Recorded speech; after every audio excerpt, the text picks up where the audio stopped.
GLCW Blizzard Brawl 9 continues here at the Waukesha County Expo Center. Six-man tag team action. The Texas Hangmen win and are victorious here tonight again at Blizzard Brawl. Shenanigans, of course, in the matchup as to be expected with the Texas Hangmen, but they are the winners, victorious, standing tall in the ring after defeating Rough Crossing, Dysfunction, and Matt Longtime. Coming up next, ladies and gentlemen, it is a matchup for the GLCW World Championship. Al Snow defends against Joseph Park, and the special guest referee is the man who had the audacity, the gall, the nerve to interrupt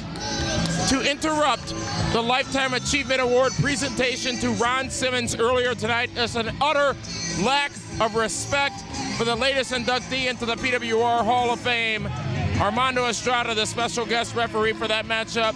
One may have to wonder if he's gonna call it down the middle. We're gonna find out next as the championship is on the line. The updates will continue all night long here from unhappy Dysfunction after losing that matchup. The updates continue all night long here at GLCW Blizzard Brawl 9.